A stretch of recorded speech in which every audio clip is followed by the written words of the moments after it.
Hey guys, it's Bruce over here at BCool Radios with another great classic sideband radio from the 70s. This is the Lafayette SSB140. What do you think? I think it came out okay. We're going to go over the performance of this radio and some of the things I had to do to get this working again. Let's look at the top over here. As you can see, this is not just another Uniden chassis with a pretty face on it. No, completely different animal. This is the PLL02a designed radios. So yeah, it shares the designs of the GE Super Base and a few other radios. They made a double board and a single board version of this, but they all basically have that same performance.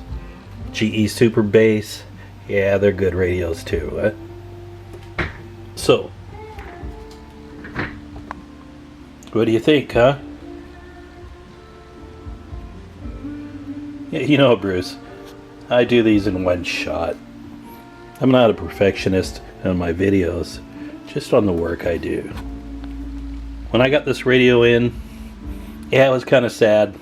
It didn't work. But I know these guys are awesome radios. And as long as the PLL is good in them, yeah, they're worth fixing. Once that PLL goes out on these ones, yeah, they're a bitch to find. I'll show you over here what the first thing I found was this crystal switch. Somebody had modded this radio with a crystal switch. Yeah, it was broken for one. The terminal had ripped off.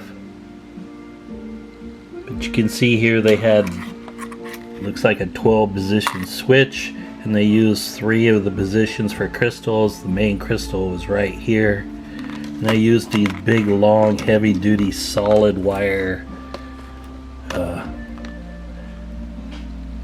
to get all the way over to the crystal, and all that capacitance is just going to screw things up on that. You can't put a crystal switch that far away.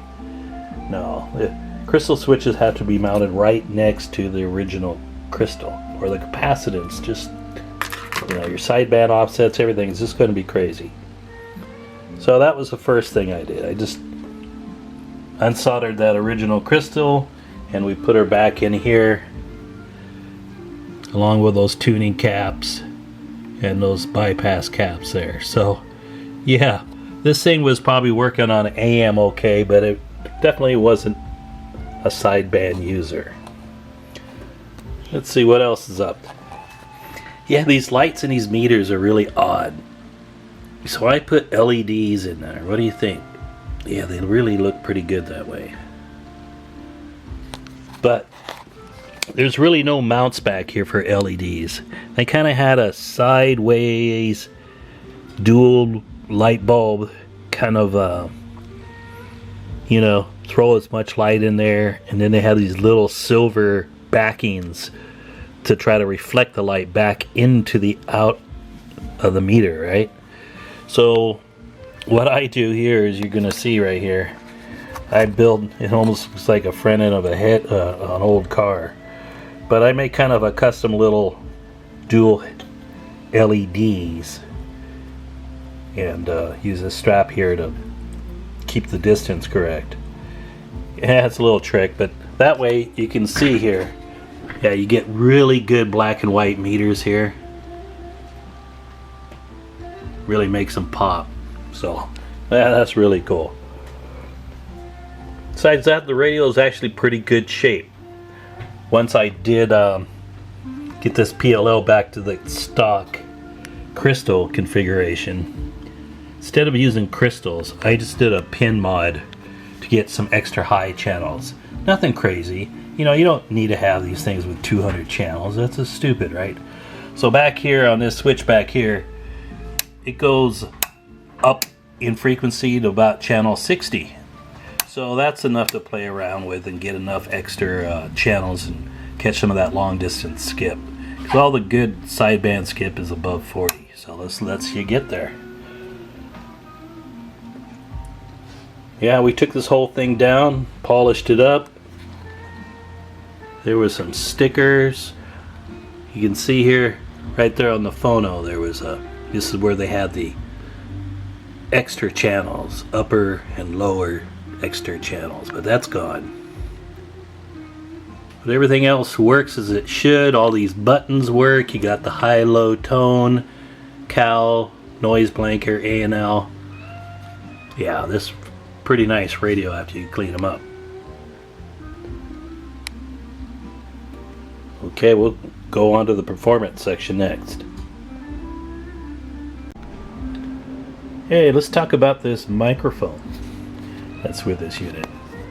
I've never seen a microphone like this before, so maybe you guys can clue me in. It seems to be a pretty strong power mic. It's got a high and low tone adjustment. Yet there's no batteries in this. There's this big monster magnet back here.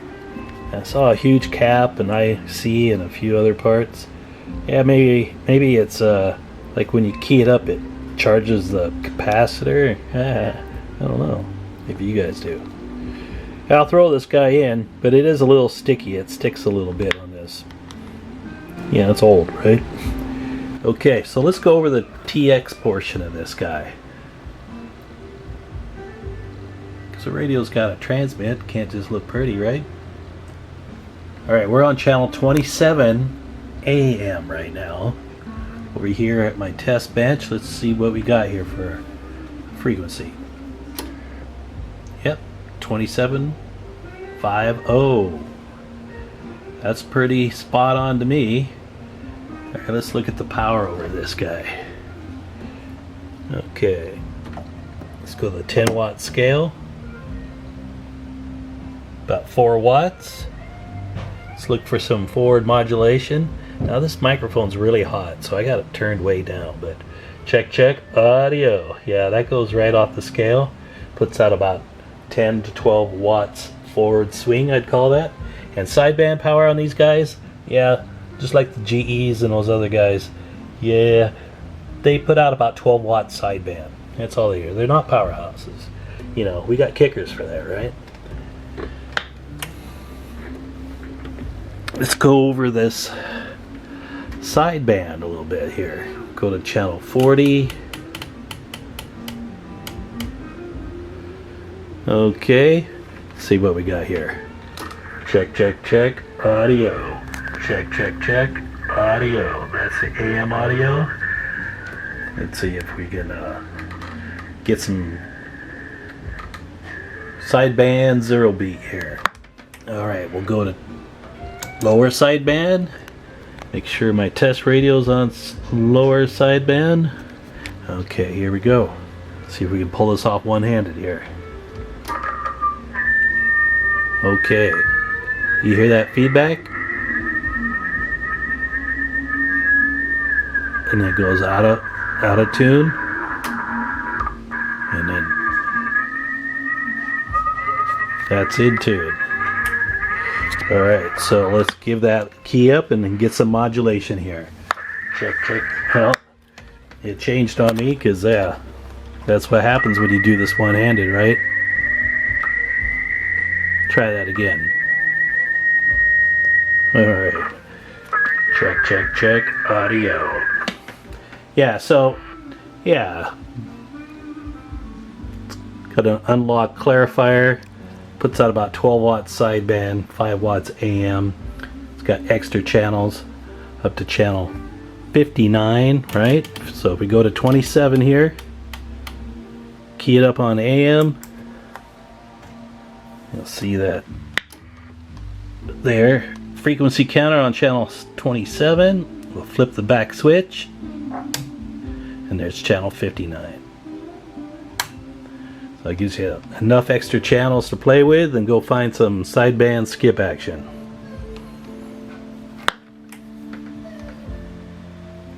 Okay, so what else can we talk about this radio?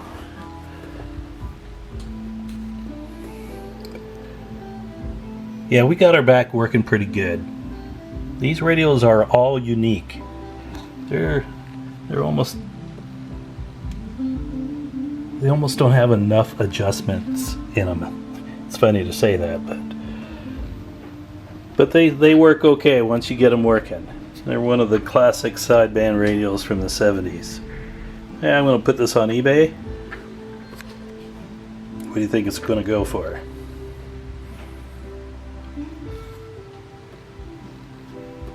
Alright, that's my video on a PLL02a sideband radio from the 1970s. I think she turned out pretty good.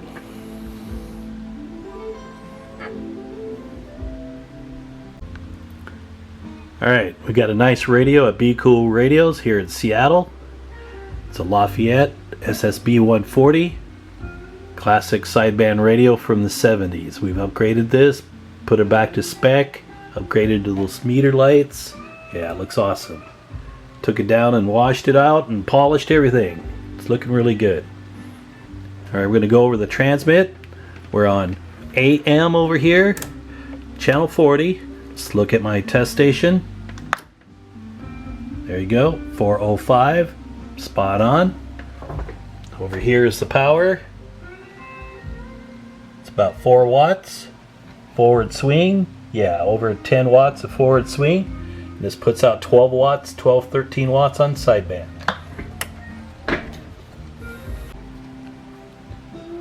Okay, in this section we're going to go over the sensitivity of the receiver. Now, this is definitely something I really can't do one-handed, so we're going to put that camera over there and give you a shot. Alright, so let's go to channel 40.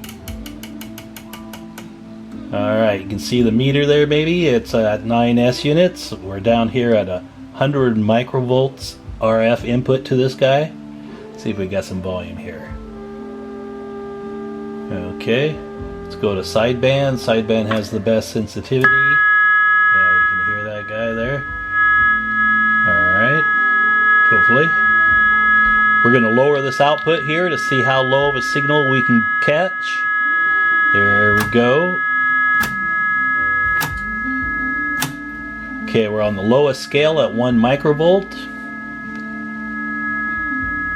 And I hear it pretty good. Let's bring her down. It should go down to about just under 0.2. Alright, there's 0.2, and I can still hear that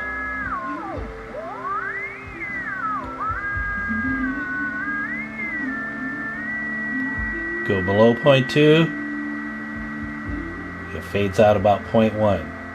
Yeah, that's where these guys excel, is these guys pull in those weak stations really well. Okay, so that pretty much covers that. Let's see if we can maybe get a sideband on here or somebody talking. I don't really have much of an antenna on there, but you know, Skip these days is pretty strong. Let's see what we got here. Channel 6. If there's anything out there, you know that we'll have it. No. Okay, I hope you enjoy these videos, guys. Hey, I've been getting a few subscribers out there, but I'm really trying to get it up to about 1,000. That doesn't sound too hard, but I like to see what happens when that threshold is met. So help me get there. Let your buddies know.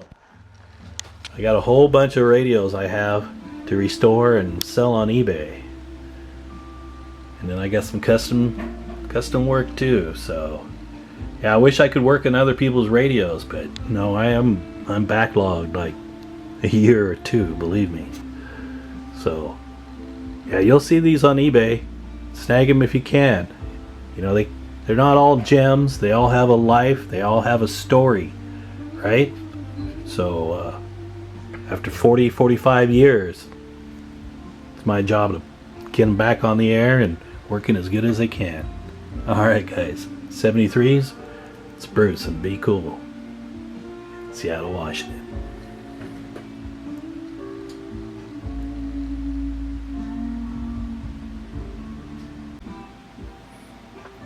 Alright, we're looking at a Lafayette SSB140 sideband radio from the 70s.